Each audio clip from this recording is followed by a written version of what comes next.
of Tavshin Pei. Perek Shvi, the last Perek of Hilchos Deios. Siyum Hilchos Deios. So, 1 second. Where is it? Chapter 8? Chapter 7. Yeah, this is 122, this is 123. What page? 120. Chapter 7. 23. 123. This is, you said the Ater, we're in Deios. So further, Hilchos 123. we're finishing Deios now. So it's on the Deios. The next. Yeah. So we're finishing Hilchos Deios, and in the previous Perek, the Rambam had moved on to a number of other mitzvahs that have to do with a person's behavior with other people on the personal and the interpersonal level. And we learned there about mitzvahs like V'ahavta Kamecha, Le'sistas Achicha B'vavecha, Chayach Tichia, Chamal B'mprei Chaverei, things like that and more. Today we're going to continue to the last three. Number 9, Shloi Lalech Rachel, which is going to include the big concepts of Rechilas, Lashon Hara, Avak Lashon Hara, etc. That's what we're going to do. 10 Nekama and 11 Netira. So let's start now with Rechilos, and specifically the concept of Rechilos as it is in the Torah. So the Rambam begins and says, Hamaragel b'chaverei, over b'leisaseh. So what's Hamaragel? Now, nowadays in our language, usually we distinguish between Regal. Regal is usually more like espionage, and Rechilos is more like gossip. But if you look in Rashi, that means by foot, the person goes around from place to place. Right. So I'm going to quote the Rashi talk from the pasuk L'Seilach Rachel and Kadeshim, where Rashi says that all Meshalchim Edanim and Mesabed Lashon Hara Hoilchim Bevati Re'em L'Ragel. They go to spy Ma Yiru Ra, Ma Yishmu Ra. They're always on the lookout. They're spying for intel so they can have what to repeat. And that's why they're called Hoilchei Rachel. They're always going. His point was to explain the way Seilach Rachel. And he even mentions the French, Esayament Balaz, and then he says we find Rechilos always goes along with the word Halicha, Le'seilach Rachel, Hoilchei Rachel. And he says, I think Rachel is the same thing as Hoilech U'Meragel. The Kaf and the Gimel are interchangeable because they come from the same Moitza HaPeh. And he says, you see in Shmuel, it says V'yiragel ba'avdecha, so there it says V'yiragel, and it's in the sense of Rechilos. So, V'yiragel al-L'shaynai, also in a similar sense. So it's all the same concept, Rachel, Meragel. Okay. So you over on Aver, Shnemal Le'seilach Rachel ba'amecha, this pasuk that Rashi that we were quoting just now was talking about, and it's right next, it's actually in the same parish as what we learned yesterday, Sisnas Achicha B'vavecha, all from that same place. Now, the Rambam says, "V'afal pishin leiken alav zeh," and even though you don't get Malkus, and why don't you get Malkus? So they're mitzayin to the Rambam in Hilchos Sanhedrin in Perek Ches. The Rambam writes, "Lav she'em b'maisa k'goyin hoilech rachel v'neikim v'neiter." The three from this Perek, v'neisei shem hashav ein eleka. He mentions these specifically as an example of lav she'em b'maisa.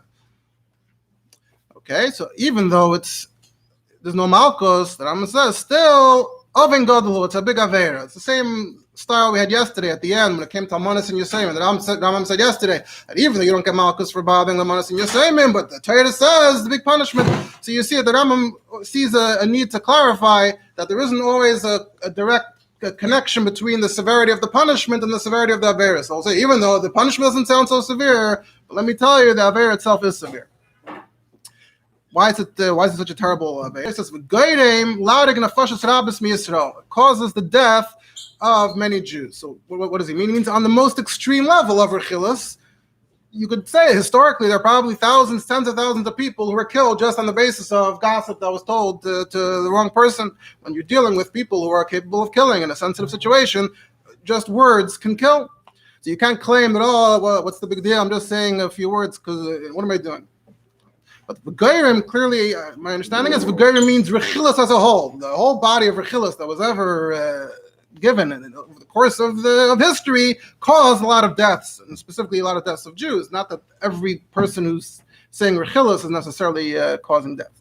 Because of this link, so that's why, what do you have in the same pasuk? The next sentence is, don't stand by for the blood of your fellow. So you see the link between Rechilas and causing people's death. And the Rambam says, go learn what happened to Deios. What happened? What happened to Deios? were with him. So the story is David was escaping from Shaul. At first, David was in Shaul's good graces, and he got into trouble, so he ran away. And David's on the escape, and he comes to Noiv, he comes to Achimelech HaKohen, and he tells Achimelech, yeah, I'm just on my way, and can you help me? So Achimelech gives him dafka from the Lechem HaPanim. They didn't have any non-Kodesh bread. They gave him the Lechem HaKodesh. And who happens to be in the Mishkan of Noiv on that particular day? And that day, there's a guy there, Doeg Hademi, happened to pass by. And a while later, Shaul gets very upset. He's getting very paranoid. He's getting very paranoid about the situation. Why is no one telling me who's helping David out over here? What's going on? He felt very frustrated. So David says, "Oh, you want me to tell you? I have some info for you. I happened to be in Noiv when David came, and Achimelech was so nice to him and helped him out and this and that." So Shaul summons Achimelech and all the Kohanim, and they all come, and he says, "What's this? You're in cahoots with David HaMelech against me." And Achimelech says, "I thought David was your son-in-law. I thought David was your top guy in the war. How am I supposed to know that he's on the outs with you? He didn't tell me. I didn't know." But Shaul didn't buy it. He says, "You're all going to die." And he saw that the reason for the war against the Melech. Yeah. And he wanted to kill all the Kohanim, and people there didn't even feel comfortable doing it. He told Doeg to do it, and Doeg went and killed them all himself. And he destroyed the whole city of Noiv, except for one who ran away to David HaMelech. So that's the story. So technically, Doeg happened to be in a certain place at a certain time, and he happened to say a certain thing to the king at a certain time, but look at the destruction that Rechilus caused. Now the Rambam defines what is Rechilus specifically in halachic terms. So the Rambam says, Ezuhu Rachil, Zeshahu Tayin Dvarim. So Tayin here seems to be in the sense of loading. He's collecting, he loads himself up on information. And he goes from this one to that one, he says, Kach v'kach I'm playing so and such and such, Kach v'kach Shamaiti al playing, I heard such and such about so and so. So Alpha Shuaymer Emes, even though he's saying the truth, and seemingly, even if it's not even specifically negative, he's just sort of gathering and spreading information all the time around people. It causes destruction. Now that I'm defined that there's a similar but slightly different concept of Lashon Hara. So he says, Yesh Oven Gadol Mizad Moed, even worse, presumably because we're going to say that it's mamish saying bad things about people. It's included in this lav, meaning that the word Rechilus in the lav generally include all of these things, but when you want to use the term Rechilus specifically, there's different concepts. Maybe it's like Ovis and Toldus. So it's included, but it's slightly different. Lashon Hara. Lashon Hara. What's that? That is someone who speaks negatively, says negative things about his friend. Even though he said the truth, that's not the truth. That doesn't make it better. In fact, if it was a lie, then that's already a third concept. Although maybe it's also included in the gather of the law of Rechilus, but it's the third thing. That's Meitzi Shemer. He's giving him a bad name. And then Rambam goes back to Lashon Hara. Avol, like a double but back to Lashon Hara. Lashon Hara zesh yeshiv omer kach v'kach asa pleni. Sitting and he's saying, this is what so and so did. Kach v'kach hayov. So his family, his parents, they were like this. Kach v'kach shemaitl heard this about him. V'emer dvarim shel ganayin. Specifically, it's negative things. Regarding this, the pasuk says, "Until him yachres Hashem kosipsi chalakas lashmi davaris kedaylas." Hashem should cut those people off, cut off their lips. So the Rambam interestingly used the word haylech earlier by Rachel, and he uses the word yeshev here by Lashon Hara. Now, actually, in that Rashi, by Leselech Rachel, Rashi specifically says that's only by Rechilus. So, Shar Lashon Hara ain't ksiv by Halicha. And he gives other examples. Like Lashon Medabaros Kedaylus over here, it doesn't say Halicha. It has both. I don't know if that's the Leitzim. I mean, Leitzim could be different things. I don't know if it's specifically Shalai Halach, but that's the whole. That's just a different topic. I don't think it's about this specifically. This is only good thing. We're going to mention about a good thing in certain contexts could also be bad. Like it might be a Vak Lashon Hara soon. So possibly the mashmos here might be that Rechilus might only be usher if you're actually going around, meaning you are a gossiper, you're trying to collect information, you're trying to spread information. But if you just say a generic thing, we said Rechilus isn't necessarily negative, seemingly. So if you just go and say a random thing about a random person without the hoylech rachel, without circulating around, going around, and you've no special reason to think that it's going to hurt anyone, that wouldn't be Rechilus. Whereas Lashon Hara, who cares if you're going around or you're sitting? You could be sitting in one place.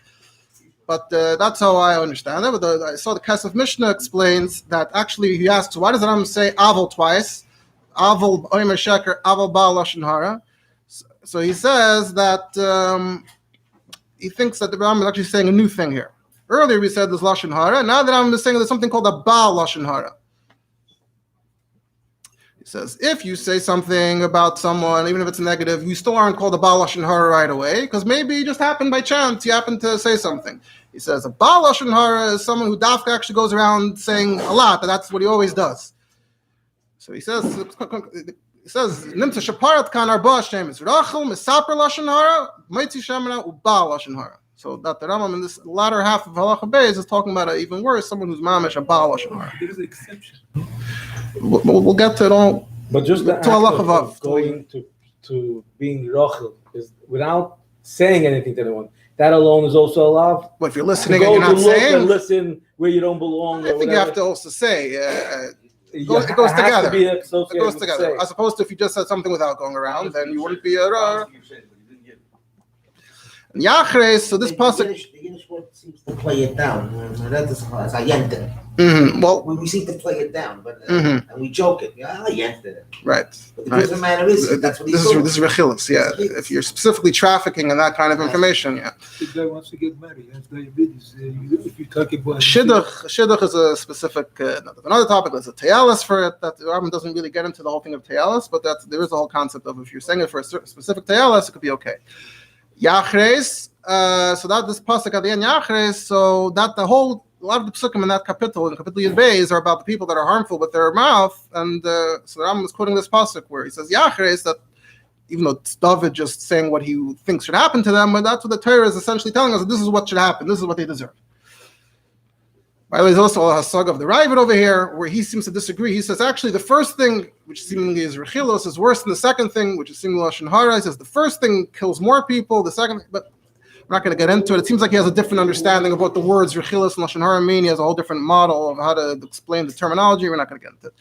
I should also just mention there's a vart that the Rabbi used to mention in this context, which is the following, the Fidik Rebbe, that it's also also to say Lashon Hara about one's own self.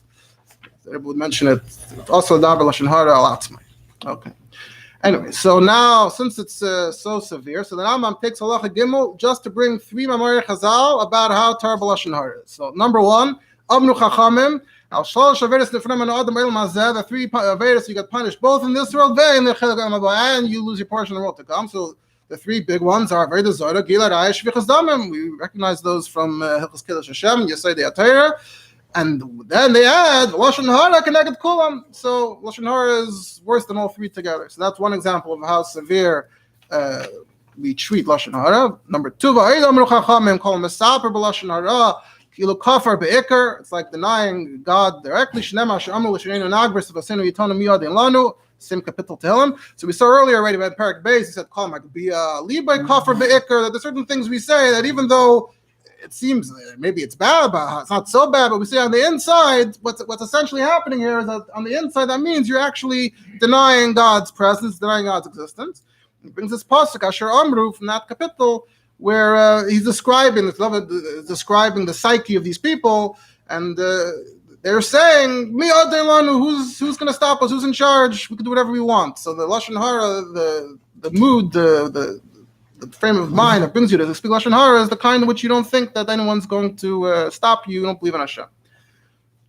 And the third one, Lashon Hara, I guess, Lashon Hara kills 3 people. It kills the person saying it, the one accepting, listening, receiving it, and the one who is being spoken of.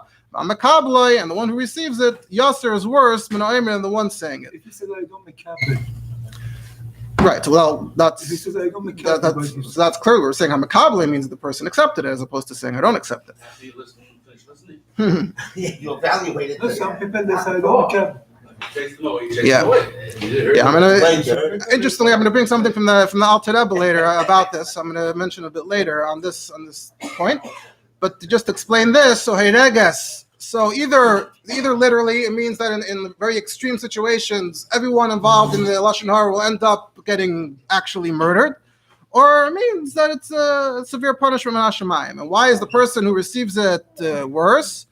So seemingly the one the most simple meaning would be, we're talking about a case where bad things happen, Lashon Hara led to some severe consequences. So the person who believes it, he's the one who took action first. He heard that someone said this and this about me, he used Makabal Lashon Hara, then he went and caused damage. Or so-and-so is a bad person, I'm going to go and hurt him. For example, Doeg did a bad thing. He said Lashon Hara, but then Shaul made it much, much worse by listening and accepting it. So Shaul made the situation much worse. The Kesef Mishnah writes that... You can't say that Doeg's action was passive. You mentioned, where's David? I saw David. Yeah. Can you accuse Doeg of purposely wanting to hurt David? In that moment, it's not... what I'm saying is, I saw him there, and he took bread from Right. Melech. Right. Well, obviously, Shaul had just been complaining about the people helping David, and we did mention it earlier. And although on the other hand, we did mention it in the context of Hilchos, which seemingly isn't necessarily negative. He's just saying, this is what I saw. Anyway, the Kesef Mishnah says that how did all three get killed? He says that it would be like this: that number one, the person who was spoken about gets angry at the person spreading things about him, so he goes and kills him. Then the Gaili Adam, or the person who was speaking, they get upset. Hey, this guy murdered our relatives. So then they go and kill the guy who was spoken about. And then the Gaili Adam of both kill the guy who accepted Lashon Hara, because how does anyone know that Lashon Hara was spoken? The guy who accepted it went around and told other people, this is what I heard. So they ultimately blame him. So that's how literally they all get killed, according to the Kesef Mishnah. Just point out in a number of places that Rabbi, like in the Sichos Chelek Hey and Noach Aleph, and other places, the less literal level, when we just speak like Beruchnius, that it kills as a deleterious effect Beruchnius. So the question always is, what did the guy who was spoken about do wrong? The guy who was speaking, he did an aver. The guy who was listening, he did an aver. The guy who was being spoken about wasn't there. Why is he involved there? If it's just an Aruchnis Dikalava. The answer that's given is when you say something negative about someone, you're taking it minahalam alagila. You're making it more real. You're bringing it out into the reality. So that can harm the person. If they say about someone that, he's a Rasha, so even until now, he may have had the Rishos inside of him, but he wasn't actually a Rasha. But by framing him, by defining him as a Rasha, putting it into words, it can actually harm him, and it can bring out that negative thing. The Rebbe learns that the lesson from here is kol shekain, if you say nice things about people, so you're just by saying the nice thing about them, you're bringing out their positive traits. This was yesterday's halacha. If you know that your friend is doing an aveda, you can be megala it. Right. He's not. This contradicts that halacha. Right. There, the point was to really shame him into actually to stopping. Yeah. Getting him to stop. Very extreme measures to get him to stop. Right, but the end result was that when it became Lashon Hara, you megala his vicious. To him. So that's probably why you shouldn't be quick to act on it. It doesn't say you should do it by Yeah. Now to move on to the concept of avak lashon hara. We do have to move along. We have to move into the concept of avak lashon hara, and the Rambam is going to bring four general types of avak lashon hara. There are things that are considered the dust of lashon hara. Ketzad, for example, the dust of lashon hara. It's not actual. There's a tesefta in Avodah Zarah where it says there's four things that are called avak. There's avak Avodah Zarah, there's avak ribis, avak shvius, and avak lashon hara. Things that are they're not maybe 100%, but they're bordering on it. So Ketzad, for example, someone says, "Who would have thought?" Means who would have thought that so and so would turn out the way he is now? That's all you said. So there's innuendo. You're hinting at something. You didn't actually say anything. You can pretend you didn't say. Oh, what did I say? I didn't say anything. I just said, "Who would have thought?" Don't talk about him. I don't want to say what happened to him. Things like that. So that's case number one. That's one kind of avak lashon hara. Number two, someone who says nice things about his friend, but to people who don't like him. Automatically you're going to cause them to say, they're going to say, what? He's a good guy? No, he's not. And you're encouraging them to say bad things.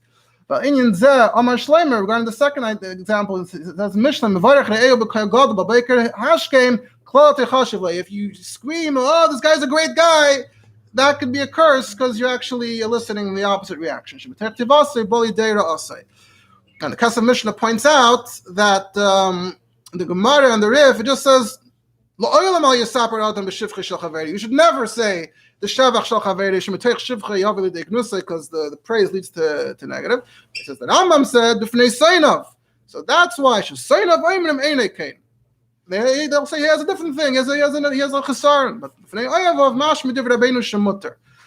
I think also the Alter Rebbe, I think I might mention towards the end, the Alter Rebbe also says something about this. I also said there's a letter from the Rebbe. Someone in Lametz printed they started doing commentaries on the Rogatchover to explain all his ayin here, ayin there, what's the Rogatchover trying to say. So on this halacha, the Rogatchover says ayin tesefta v'dazara, the one that I mentioned, but about this, about that. And the person who printed the sefer, he just brought the lashon from the tesefta. He didn't explain what's the Rogatchover, what's he trying to say. He's just being mitzayin to the. So the Rebbe said that the Gemara in Erechim says la'olam. The tesefta in Avodah Zarah doesn't say la'olam. It just says you shouldn't do it. So maybe the Rogatchover was trying to say was that dafka from the tesefta, that was the Rambam's makar, that the Rambam's makar in Chazal where it doesn't say la'olam, and that's why the Rambam was able to say actually it's not la'olam, it's only b'fnei Sainov. That was how the Rebbe interpreted the Rogatchover's ayin b'tesefta. That's number 2. So now we're up to number 3. Someone who says it in a jokey way, so I'm not speaking maliciously, I'm just kidding around. Which describes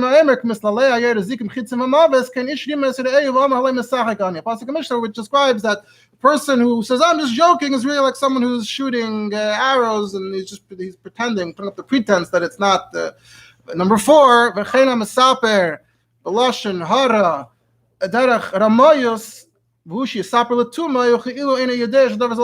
someone who in a very tricky way pretends that his mom is speaking innocently. He doesn't even know that he's saying lashon hara. When they say, "Hey, why are you saying lashon hara?" He says, I didn't know that this is what so and so did. I don't know exactly what he said, but somehow he has deniability. I didn't know I was talking about him.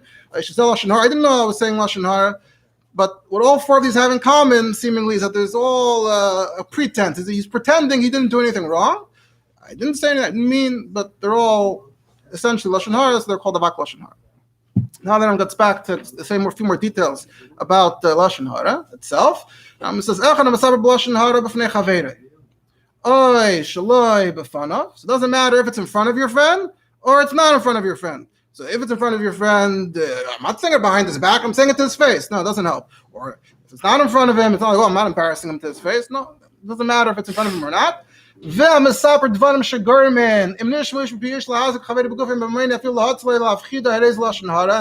says things that cause, if they are to spread from person to person, that will ultimately harm his friend bodily or financially, or even just to cause him some kind of pressure, some kind of pain, or it will just cause him a fright.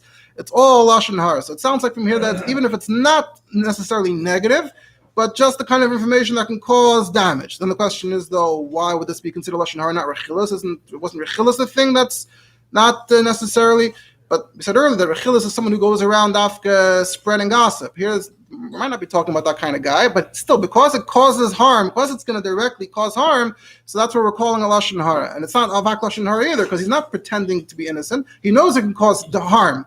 So it's because the result is the same as lashon hara, so we consider it the same thing as lashon hara. The Kasav Mishnah here, he is mitzayin to the story of Yehuda ben Gerim and Shabbos, the story of B'Shim Bar Yochai. How did B'Shim Bar Yochai get in trouble with the Romans? They were talking about all the new innovations that the Romans brought, the marketplaces, the bathhouses, the bridges, and B'Shim Bar Yochai said, each thing, they're just doing it for their own agenda. They aren't trying to help us.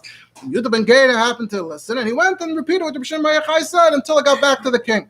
Yehuda ben Gerim, what did he do? He just repeated what B'Shim Bar Yochai said. But it's the kind of thing you would understand that if it just keeps on spreading and it gets to the Romans, it's going to be very harmful. So that would be an example of that. And now to the final point here. And if it was said in front of 3, it's already out there. And if one of those 3 then goes and says it again, it's not lashon hara anymore. As long as he doesn't intend, he's not trying actively to spread it. So the question is, first of all, how are they allowed to be makabelit? You're repeating it, it means you're makabelit, no? So how are you able to be makabelit?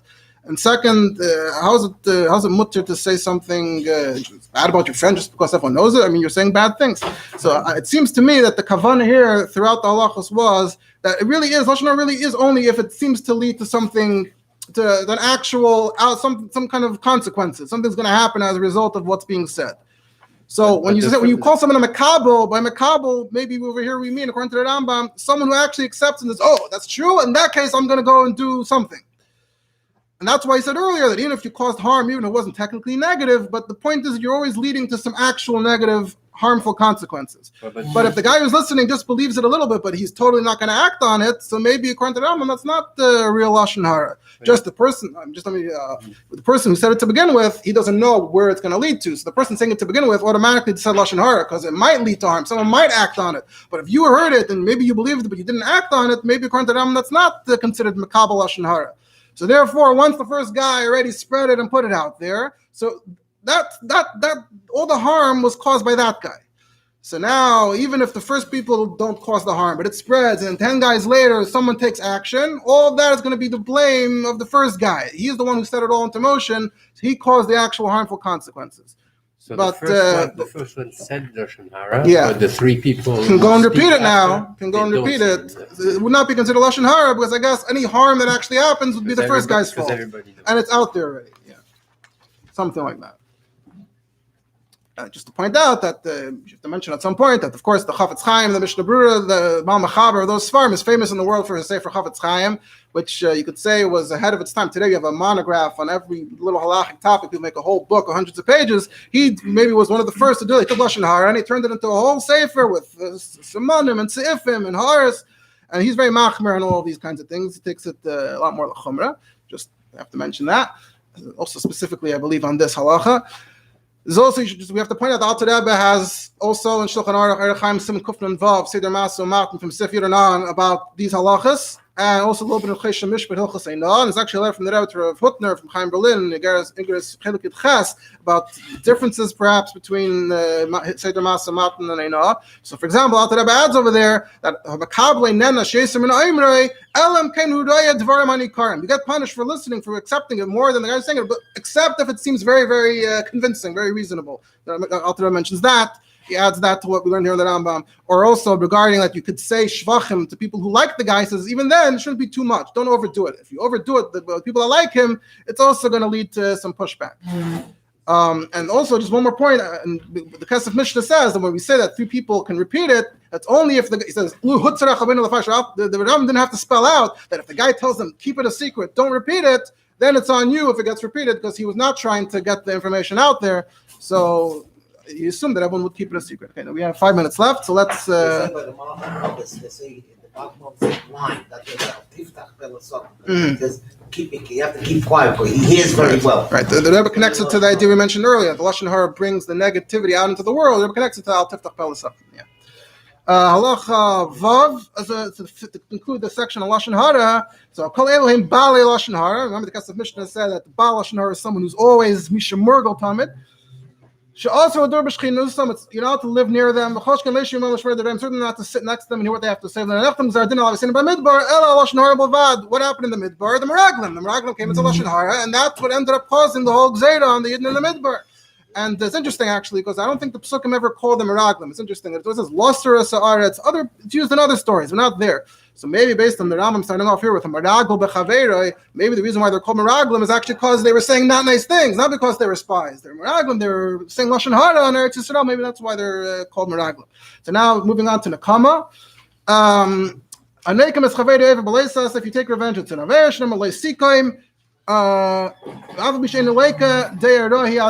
even though you don't get Malchus. I remember earlier we said that Rambam brought this as an example as something that doesn't have a Maisa, and as we're going to see, Nakama, according to the Torah, is dafka when you don't do something. You don't help your friend because out of revenge. If you got up and did something to your friend, that would be maybe a different Avera. So even though you don't get Malchus, and again, there's the Alpha P, but still, it's a very bad Deya. And here the Rambam is tying back the whole idea of Deios that we started off with, the traits, meaning not just the behavior. The way that I'm explained to begin with, that the behavior comes from traits. So to do nakama means you have a bad trait. There's something wrong with you on the inside. A person should not care, let it all pass. The intelligent people that get it, they know it's all nonsense. It's not something that you should, if you look at it as nothing, then you won't take revenge. If you're taking revenge, it means you don't look at it as nothing. So that makes you look bad. Forget about the actual Aveda. It makes you look bad. You're a person who can't let it slide. Amalei Chaveiro, Hashileni Kardumcha, Amalei Edim Hashilcha, lend me. He says, no, I don't want to lend you. Lamachar, it's the other way around. Tzarech Lishal Mimanu, he wanted to borrow from him. Amalei Hashileni Kardumcha, Amalei Edim Hashilcha, I don't want to lend to you now. The same way you didn't lend to me. Harei Zeh, Noikim, that's the comment. If the guy comes back to ask him, you should give it with a complete heart. You shouldn't treat him like he treated him. And any other example like that. Interesting lashon. David, his own Deios and his own good traits. David said, which is also actually about the context of David and Shaul. David didn't hurt Shaul, even though all the things Shaul did to him. David, there's a famous story that he could have killed him, and instead he just cut the little thing from his clothing, and that even that wasn't so good. But at least he didn't do anything nasty to him. In addition, you shouldn't even say, I'm going to lend to you, not like you lend. Right. So that's the next halacha right now. So now we're doing Tira, harboring a grudge. Yes. That's the other half of the pasuk, and it's all also from that same parsha. Rent me, lend me. And Shimon said no. And then the tables returned, and Shimon needed. Take it. I won't treat you the way you treated me. You still did something wrong. We should erase it from his heart and not keep it as a grudge. Because as long as he does remember, meaning according to them, it doesn't seem like the problem is that he's being not nice to him. It seems like the problem is that on the inside, that you are harboring the grudge. You weren't able to let it go. Maybe you'll do Nekama soon. You have to erase it entirely from your heart. That's what the Torah doesn't like it. He erases it completely, doesn't remember it. The Rambam concludes, back again to the concept of Deios, the traits.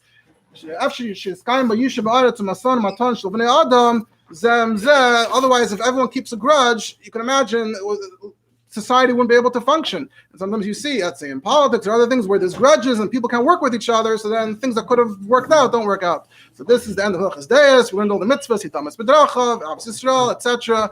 B'rich Rachmana D'Sayan. Shraga.